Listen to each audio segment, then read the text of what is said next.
Memory for discourse. Discourse comprehension is a very important area of psycholinguistics, and that means that this process as well as the comprehension, it is closely connected to comprehension process. Comprehension of its components, which are words, phrases, sentences, it involves the integration of representation of the sentences to enable coherent understanding of a discourse as a whole. Basically, discourse comprehension requires the understanding of the complete discourse, complete entity, complete whole, and it requires the interpretation of different words as well as sentences. For this very purpose, it takes into account the integration of representations of these sentences. Because comprehension and memory are closely related, it has been observed that much of the work that is needed to remember any passage is accomplished when it is understood or comprehended well. The discourse consists of three distinctive levels.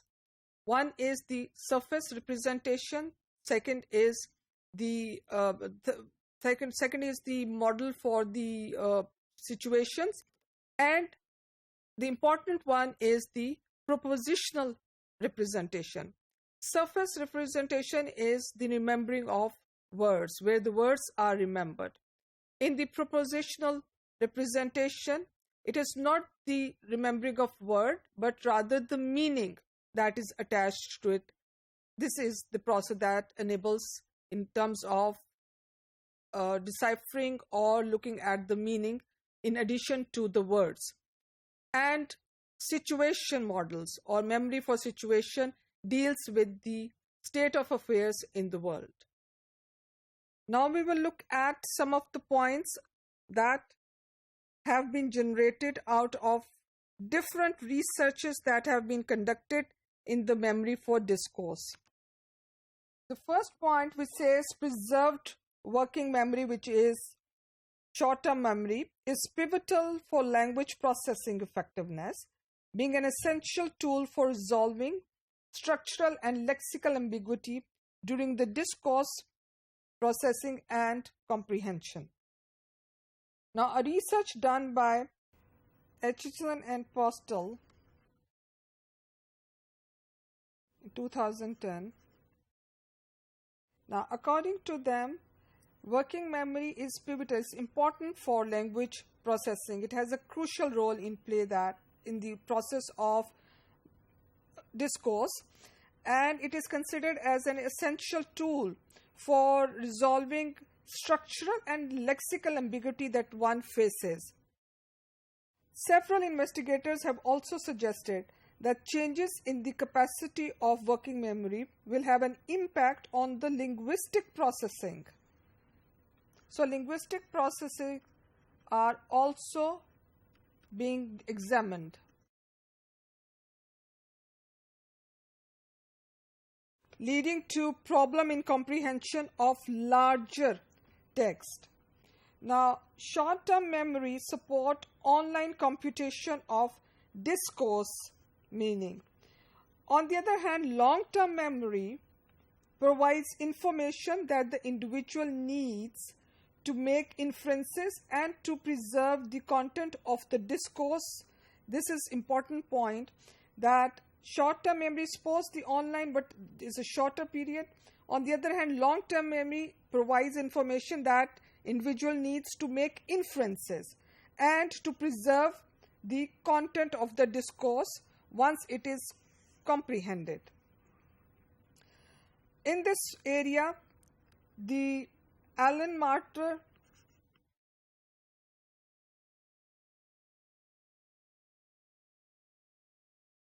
(2012) reported the existence of two structures for retaining verbal information.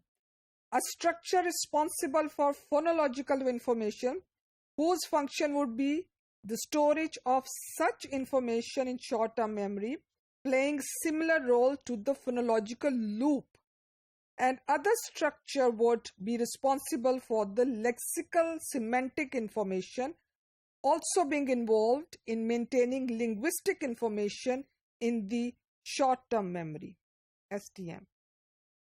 These authors suggest that when there are isolated impairments at the level of phonological working memory, patients still have a good performance in association tasks with images and sentences and judgment of plausibility. This means that the impairment at the level of phonological memory can preserve syntactic semantic processing. So even if somebody has the impairment at the level of phonological working memory, can still preserve the syntactic semantic processing. So that process which is of semantic and syntactic processing is not affected due to this impairment. Another is the study of phasic individuals, and that has provided an opportunity to analyze the relation between discourse comprehension and working memory. Now, there are some individuals who have the problem on left hemisphere that also have working memory disorders. That has been shown in number of researchers. Not just left hemisphere strokes, but also individuals with the right hemisphere lesion have been showing disorder related to language processing, namely with the pragmatic of speech, in other words, with the context and the use of language. The authors conclude that most difficulties in left damaged patients are at the level of integrating. It is at the level of integrating. Integrating what? Individual word meanings into the overall message representation of the whole utterance. On the other hand, right hemisphere damaged patients have more difficulties in semantic matching. So they have problems in the semantic matching in more distantly related words, something that will lead to problems in discourse processing when the mutual relationship between the constituting elements are rather quite indirect.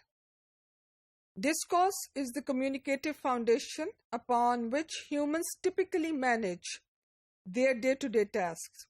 Although many persons with aphasia retain the ability to communicate basic wants and needs, most seek to expand their discourse repertoire to capture a greater range of communicative purposes.